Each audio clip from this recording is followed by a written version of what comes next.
Welcome back to Uncorny Internet. Okay, so tonight reacts is vid by Patrick CC and it's called This YouTuber's Videos Got Him 5 Years in Prison. There's a lot of YouTubers whose antics could have ended them in prison, but they haven't. They probably paid off the right people. But yeah, I don't have a clue who the fuck this nigger is in the thumbnail, and I don't have a clue what he did. What does nigga do that landed him 5 years in prison?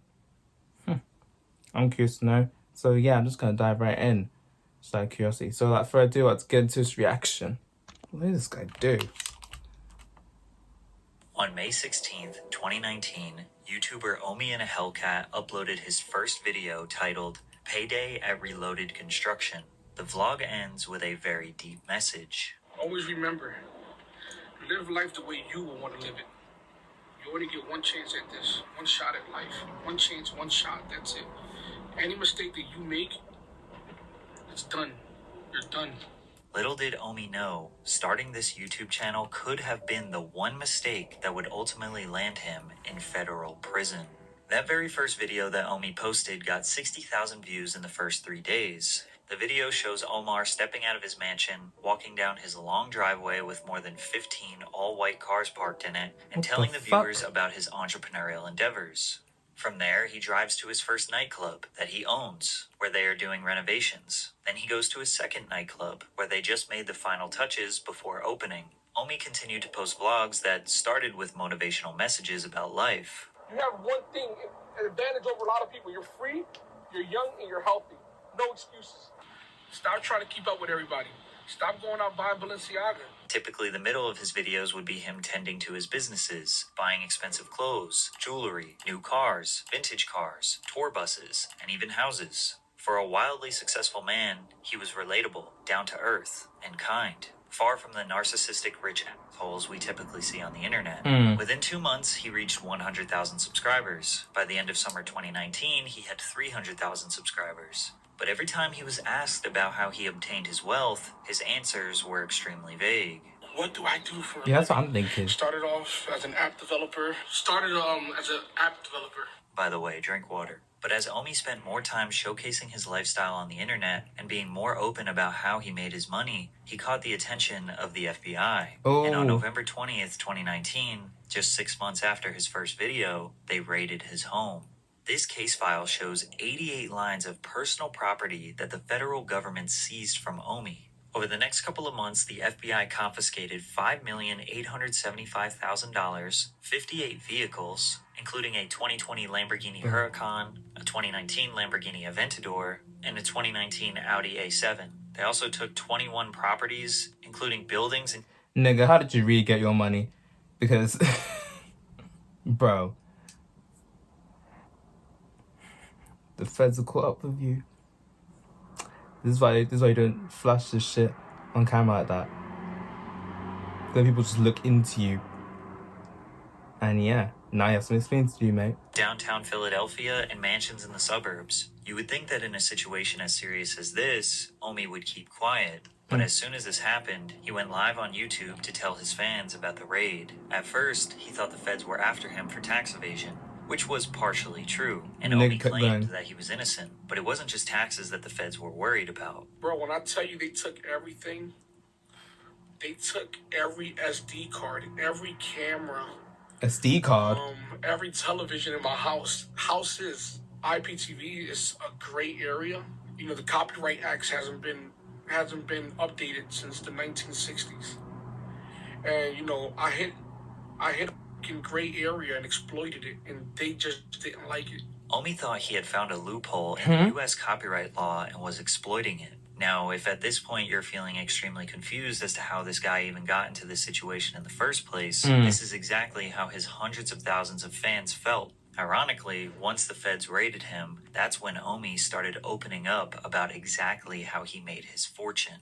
But first, a word from today's sponsor. Bespoke Post is a No. monthly membership club delivering a box of awesome to a fraction of the value. You'll get a box of awesome assigned to you, and before it's shipped, you'll get a preview. Funny. Omi and a Hellcat, whose real name is Bill Omar Carrasquillo, operated a large-scale Internet Protocol Television, or IPTV, piracy scheme in which they fraudulently obtained cable television accounts and then resold copyrighted content to thousands of their own subscribers who could then stream or playback content.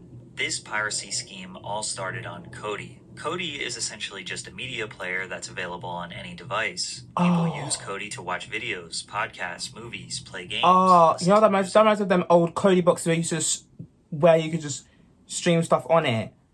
It's reminding me of that right now. Bro. That shit was back at the old house though. Fuck knows what's happening with it now. But yeah. I'm familiar with Kodi. Etc. However, Kodi doesn't make its own content. It's an open source streaming platform that anyone can make apps on. Because of this, it's mostly known for people who watch pirated or stolen content. Most people used Kodi on Amazon Fire Sticks. They would go on the Kodi app, install all their favorite networks, and stream content for free. But it's not that easy. A lot of these add-ons can be riddled with malware or just end up being bogus apps that don't work or stream low-quality content, which leads to people Googling things like best Kodi add-ons for free and searching through blogs to find out what apps are the most trusted, like The Crew or Daddy Live. Not only does researching and installing these apps take a little bit of technical skill, it also is just a lot of work. Around 2016, Omi was exposed to this and saw a huge opportunity. Omi would buy Amazon Fire Sticks for $40, jailbreak them, or install all the best and most trusted apps onto Kodi, then resell them for about $120 to $150 to his customers, essentially giving customers cable TV for a one-time fee. The reason we know this is because he had no problem telling people his scheme. And back when Kodi was popping, I was one of the first ones doing Kodi sticks. And that's how I started making a lot of money. Buying these boxes from Amazon already preloaded and just reselling them for more money. I'll buy them for $50, sell them for $120, $150. Now I was selling thousands of Fire Sticks. I'm talking about a lot of Fire Sticks. In 2016, Omi said that he made $1 million flipping Fire Sticks. That gave him enough money to fund his next piracy venture, which would make him tens of millions of dollars. By this point, Omar was kind of a regular in the online piracy community, which is surprisingly large. I was a negative person in Kodi because I was like a wrestler. There was good guys and there was bad guys. I was the bad guy because that's how I got people's attention. He was known by the username Target in 1080p. His YouTube channel was originally named Target in 1080p and featured videos of him discussing things in the IPTV space. One particular man named Dexter took a liking to him. Dexter was a developer and Omi was the financial backbone. Together, they made an app for Kodi called Gears TV, which was inspired by his favorite video game, Gears of War. Gears TV was Omi's all-in-one digital content package with some of your favorite shows like Game of Thrones, Better Call Saul, Twin Peaks, all of the major networks like ABC, ESPN, and Fox, channels that are only shown in the UK and Canada, and even more premium packages like NFL Sunday Ticket. Gears TV provided all of that content in 1080p resolution for as low as $15 per month. If someone were to pay for regular cable, it could cost them anywhere from $60 to $200 per month. But how was he able to do this? Essentially, what Omi did was purchase cable subscriptions from Comcast, Spectrum, Verizon, DirecTV, and Frontier Communications. These cable subscriptions come with a box that contains encrypted media. Omi purchased decoders from China to remove the encryption, then capture cards to download the content and send it to a server where it would be redistributed over the internet to his subscribers. Gears TV was cheap and provided way more value and content than any cable company could ever compete with, and word spreads fast in the IPTV community. Omi went from making $5,000 per week to $400,000 per week in just a few months. The indictment claims that in total, the defendants received more than $30 million in subscriber fees. Omi said he was still living in the hood of Philly at this point, and nobody knew the kind of money he was raking in. His first purchase was a 2016 Camaro SS 50th Edition, his dream car. Keep in mind, Gears TV was no small operation. They had large servers, customer service representatives, and the government did have their eye on these schemes. As it got more popular, the monthly price increased, which pissed off customers as their $15 TV was no small operation. But yeah, of course it's no small operation. The amount of stuff that goes into it. only one person could do so much. But bro. So basically you were jailbreaking and basically committing piracy. That's how you got 5 years. Okay. They had large servers, see. customer service representatives, and the government did have their eye on these schemes. As it got more popular, the monthly price increased, which pissed off customers as their $15 per month turned into $20, then $30, then $40, getting closer and closer to regular cable prices. Damn. Omi sold his app to a private investment company in 2018 for a whopping $40 million. This was perhaps his most genius move, because not too long after, Gears TV shut down. But it did not stop there. Omi used his large payout and expertise to build a new and improved app called Reloaded TV. This was everything Gears was and more, with a way better interface and higher quality content. Reloaded very quickly became one of the biggest apps in the IPTV space because of its great user interface and reliability. It's unclear what exactly happened to Reloaded TV. It seems like it wasn't around for very long, because in 2019, Omar abandoned the Target in 1080p name and changed it to Omi and a Hellcat. And he stopped talking about the IPTV space as a whole. He claims he knew the industry was dying and the feds were cracking down on other apps similar to Reloaded. Now, is it possible that Omi's YouTube channel alerted the FBI? Not necessarily, but it didn't help his case. Anyone who is in the business of distributing media knows there are others trying to steal it. But Omi's YouTube channel promoting his own brand and attaching a face to the scheme just made it that much easier to identify the perpetrator. Bragging and flaunting his wealth could have pissed off authorities. And yeah, they're human. Maybe they did want to put him in his place a little bit. Maybe they were harsher on him than others to make an example out of him. In one vlog, Omi found out that federal agents boarded his flight to the Dominican Republic to make sure he wasn't trying to flee the country. But you have to remember that all of the information I just gave you, his audience didn't know about. They had no idea why the FBI was after him. They just knew Omi had to restart his life. Please continue to support this channel. Bro. I'm gonna stay strong. I'm gonna try to beat this shit. No wonder he kept quiet about the re after him. People I know, which is me. He broke Idiot. me, but no one got me to this position. Only but me. Start taking responsibility for your actions. Omi's YouTube channel after the raid became dedicated to him trying to regain his wealth, start new businesses, buy more cars, all while the feds were watching him. He started a printing company / merch brand under the name Reloaded, where he made and sold all different types of clothing out of a room in his house. Keep in mind, he had his construction business and various other side hustles that kept him paid. Plus, it's not like the feds emptied his bank accounts entirely. Omi kept saying he was broke, but his version of broke is going from tens of millions to maybe just a few millions. But it wouldn't be long before the FBI came back. The whole FBI situation, it seems like they're trying to tack on money laundering charges, tax evasion charges. From 2016 to 2018, when Omi made tens of millions of dollars, he admits that he did not pay his taxes. However, he had a reason. He claims that the accountant he hired told him that she was CPA certified when she wasn't, and that she never paid his taxes the right way, but he was more than willing to pay the millions he owed. However, once he finally got together the money to pay his taxes, it was stolen from him. He posted a video titled, "I Got Robbed for $1 million," in which he claims that he took $920,000 out of the bank in cash to give to his accountant. He left for Dallas for 2 days, and while he was gone, someone cut the power off from his house and stole the cash, some electronics, and his girlfriend's purses. The funny part is, a lot of his own fans were suspicious. It seemed like Omi was trying to stash $1 million and throw off the feds by setting up a robbery. Sorry, IRS, I can't pay my taxes because somebody stole my money and here's my YouTube video to prove it. Plus, you have to think, why would anyone bother stealing Xboxes and TVs when you have $1 million cash? Yeah. Conveniently, this video was posted on the same day that Omi released his very first sneaker, the Omi Zeros, which was just a Nike Jordan 1 silhouette that replaced the swoosh with a lightning bolt. He even took the Air Jordan branding and replaced it with Air Omi. Now, taking the Nike silhouette for a shoe brand isn't something new. It was a really hot trend for the past few years. I even bought myself a pair. Omi would slap the word Reloaded on a popular team's logo, or really any iconic brand trade dress. It's pretty clear that Omi's specialty is copyright infringement. Building an original brand is way too much work and too risky. However, things got really bad for Omi in September of 2021 when he was formally indicted with criminal copyright infringement, wire fraud, money laundering, and several other crimes. The feds came back once again and raided his house for the second time. This time, he made much bigger headlines and was even interviewed on the news. Just to be crystal clear, the indictment that came On down the today, news? you're saying you're completely innocent of those?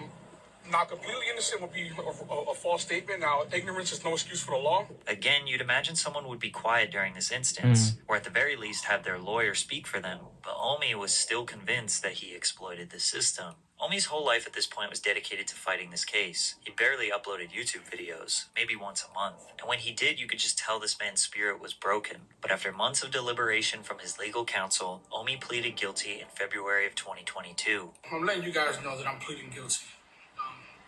Long talks with my attorney, and it's the best option, Ignorance is no excuse, like I've always said. And to me, it's about, accepting responsibility. Oh, you just get an ad blocker. Anyway. Now he was going to serve some time in prison. 3 U.S. government attorneys say that Omar, aka Omi and a Hellcat, should serve 15 years and 8 months in prison for crimes related to his pirate IPTV service, Gears TV. So he spent all of his time grinding to get his business affairs in order so his family can survive while he is away. But on March 7th, 2023, Omi finally met his fate. United States District Court for the Eastern District of Pennsylvania, Judge Harvey Bartle III, acknowledged that the advisory guidelines of 24 years would be highly unusual for a copyright matter, and therefore decided that 66 months would be enough to punish Omar and send a deterrent message to any of his followers considering the same type of behavior. On top of the 5.5 years in prison, Omar got 5 years of supervised release. He had to forfeit $30 million worth of assets, which was mostly vehicles and properties. And he had to pay more than $16 million in restitution, $10 million to the cable companies and $5 million to the IRS. But surprisingly, Omi was happy with this outcome. He could have gave me 15 years if he wanted to. He really could have. He really could have. He could have gave me 15 years, and I guess no one would have questioned him on it. And to the fact that he gave me another chance for my kids, like I said, man, I'm always going to have that man in the back of my mind. Throughout this entire time, Omi's supporters have had his back, and a lot of them don't look at him as a scammer nor a fraudster, probably because most people don't have sympathy for billion-dollar corporations. Omi was stealing from corporations and giving their product to regular people for a fair price. He came from nothing in the streets of Philadelphia and built an empire. However, that empire wouldn't have existed if it wasn't for the people who created the demand in the first place. Omi knows what he did was wrong, and he has accepted that he needs to do the time to pay for what he did. Just a few weeks ago, he surrendered himself into prison. If we have any faith in the justice system, we just have to hope that Omi comes out a better and changed man. Yeah. And stop scamming. I mean, it's 5 years. 5 years is still something. At least he's being punished.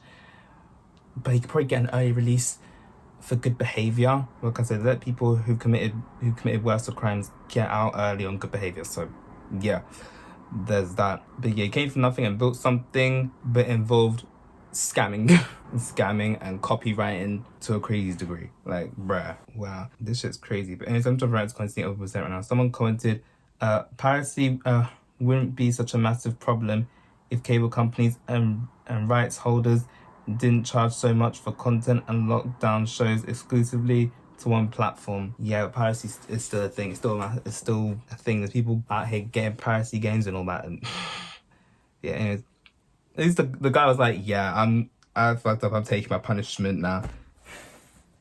But he should just thank his lucky stars that it wasn't 15 years he got, or 24 years. But yeah, I had no idea this guy was out here doing all this shit. He found an opportunity. Someone called to the fact that he was so happy doing 5 years and owing restitution makes me think he made a lot more than people think. He probably did.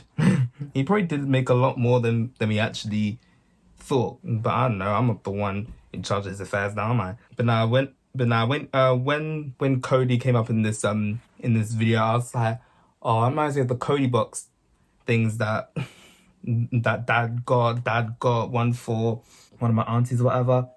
I think they got rid of them now, but honestly, I do not know. I do not care. That thing was a shit quality anyways. And the Cody app I saw on Xbox, didn't use it though. I couldn't be asked. Like I said, other things going on at that time, so that was hardly of any importance to me. Someone commented, lesson learned: don't use social media to show people what you got. Even if that's property or happiness or both.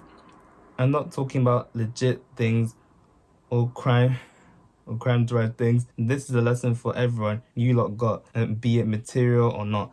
Yeah, true. Like, these lot would not be on your neck so hard if you wasn't out here just flaunting all of these cars in this big ass house all over YouTube, like you were doing. They wouldn't have looked into you like that had you not done that. They would have looked into eventually, but they just looked into more sooner because of the stuff he was flaunting. And it's just like, bro, no wonder they looked into you. Out here flashing all this stuff. You're flashing the expensive watches, the chain, the cars, and a lot of these things you bought, you accumulated from this piracy shit and this copyright shit that you're doing. Bruh, you're gonna get caught eventually. A lot of people thought they were gonna get away with this shit. But at least he's like, yeah, I fucked up in the end, but still. I'm not here hating on the guy, I'm just saying. Someone commented, takes a real man / person to accept responsibility for their actions, no excuses and no blaming others. Yeah, very much true. There's people out here that'll do this stuff and justify it, being like, I was desperate. This person wrote me into this. It's like, this one was like, no excuse. I did what I did. I gotta take a punishment. Yeah. Hopefully he learned something from this and does not do the same fuck shit he was doing that led to him going to prison in the first place. But yeah, only time will tell. But yeah, interesting vid though. The fact I didn't know about this. Damn, this shit's mad. Anyways, I will head out. Okay, so that's it for this video. Like, subscribe if you want. I post if whenever I feel like it, and I'll see you next one. Bye.